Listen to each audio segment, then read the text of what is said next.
Okay, we are now gonna take a look at player preferred moves in today's video.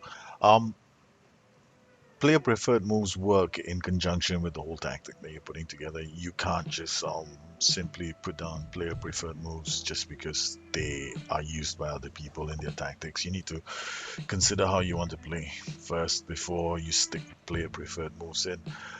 Another consideration you need to make is whether or not the player can actually use those PPMs in the position he's playing. Furthermore, some players can end up coming into your side. You may have brought them over from another team, and they come with a PPM that you may not like. I'm gonna break down this team and look at some of the PPMs that they have. But remember, you have to look at the PPM and you have to look at their role. You can't do either one on its own. Okay, so let's look at Salas. This guy came to me from another side. I actually have him set up to be my next deep line playmaker. So at the moment, he's playing as a ball winning midfielder in the middle, but he will take over from Romero eventually. He came with this PPM runs with ball through center. I'm not so thrilled with it, but so I got him to learn plays 1-2, states tempo, and likes to switch ball to the other flank because that's exactly how I want him to play in the middle of the park. Then when we look at other guys in the team, we have Christique, who is actually my ball-winning midfielder. Again, 3 seasons ago, I was thinking maybe he's gonna be my deep line playmaker. So I made one mistake, and I haven't fixed it yet. I got my ball-winning midfielder to play try-scalar balls often. Well, luckily he's passing and his decisions are high, so he does get away with it. But I made sure that he marks opponents tightly and also likes to switch ball to the other flank. Um, it's a bit, it's not what I would have liked, because here I had a deep line playmaker, potentially a deep line playmaker to play on my side, but I decided, okay, fine, um, let's give him other roles, other PPMs, and that didn't work out very well for me. But still, he's a great captain for the team, and he's already 31, so he's probably I'm gonna sell him off at the end of the season. Okay, here we have Romero, the guy who's been my deep line playmaker for the last few seasons. He's got the right stats. Again, originally I wanted him to be a ball winning midfielder.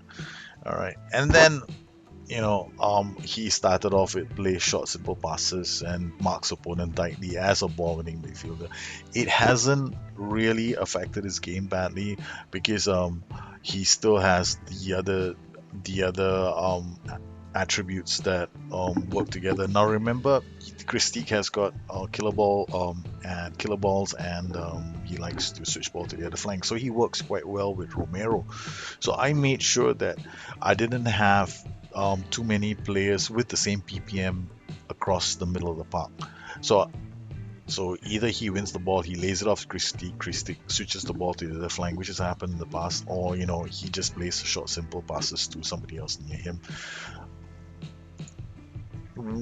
The interesting thing for me would be at the back. Okay, this is like for my wingbacks, it's standard fare. I will go in. The first thing I look at, pace and acceleration. Do these guys have pace and acceleration? They do. Then I will start looking at off the ball. Now he doesn't have fantastic off the ball, but his pace and acceleration are great. So this gave me the idea of telling him to knock the ball past the opponent and get forward whenever possible. Because the moment he's in front and you're attacking and the ball gets to him, he's off like Usain Bolt, and he's got such great passing that I have absolute confidence in him to get the ball up and grab those important assists. Back with the rest of the team. Now I'm not gonna look at these guys first because I want to focus on the midfield, because that for me, if the midfield and the backline, if they don't work together, there's no point putting PPMs up for the front three because you're not going to get the ball to them. So why bother? In fact, you could get away with minimal PPMs, concentrating first on your backline and your midfield to be the ones that anchor your side. So let's look at the roles. Okay, Mick Sirika is playing as a complete wingback. So um, my in what I did straight away was to take off his I don't want him to take any risky passes because he's attacking. I don't need him. He's already running up the pitch. I do not need him to start, tossing the ball halfway up the pitch, hoping that somebody's going to latch onto it. No, we're not a counter-attacking side. If you look at the what you can do and what you can't do with them, you should look at hover over all these things. Sits narrow. It's unavailable for the role and duty selected. This means that he's already locked into staying wide. So you know that a CWB is already going to be wide. So he's going to take up wide positions. So even if you're playing narrow, he's already going wide. Okay, now get further forward. It's already active for this role and duty. I have decided to enhance it even more. So I'm asking for trouble, but I know my side. They'll be able to pull through. Okay, other PPMs that you should always look at PPMs like what are the ones that are already active. Here he's got roam from position. That happens for a complete wingback, which explains why he sometimes cuts inside and starts attacking the penalty box from the middle of the park. I've elected not to mess with the rest because he works great. So yeah, let that be the PPMs that he uses. Now on the other side, I've got Robledo, exactly the same thing. Fewer risky passes. I got these two wingbacks gonna charge up the pitch. Why do I need them to do anything stupid? Okay, excuse me. Okay, now we look at the ball winning midfielders. I want Christique to pass it shorter. Remember, he's got the PPM plays killer ball. So because he likes to switch ball to other flanks, I tried this out. It worked. It ensures that we recycle the ball in midfield, even though he has those PPMs active. On the other side, I replicated this as well. For Romero, nothing. Okay, his role is enough. If you hover again, you will see things that he's already not going to do. He's not going to run. He's not going to get further forward. He's always going to hold his position. So yeah, thank you. Now, if you hover mouse over all of them, you'll know what he will and he won't do. So that's a good clue as to what you should expect from your players. Okay, we've done with the midfield now. Okay, time to look at my trident. Okay,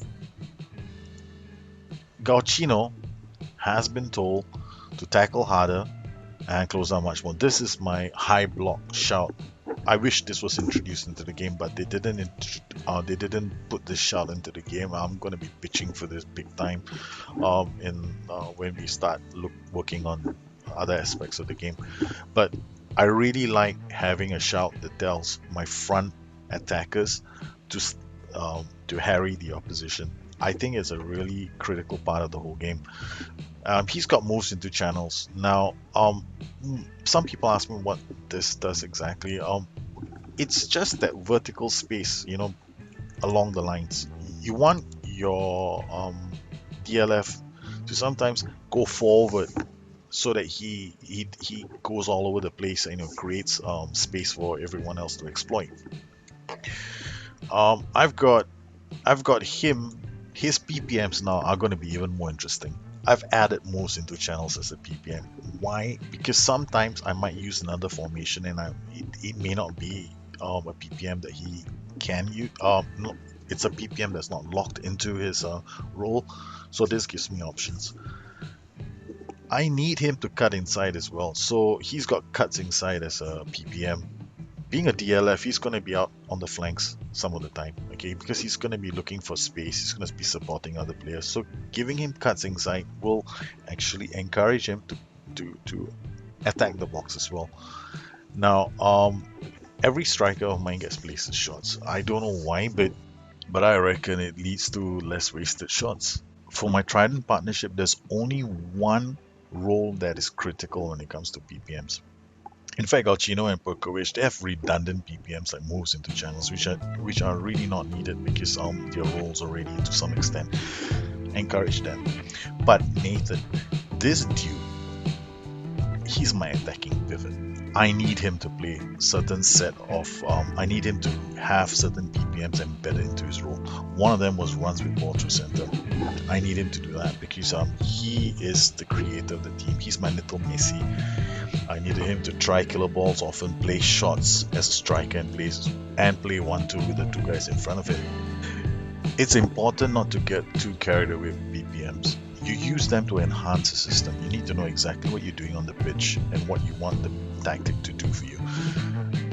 I wanted flamboyant attacking wing play from my complete wing back, so I gave them the BPMs that were needed, and I enhanced these further with PIs.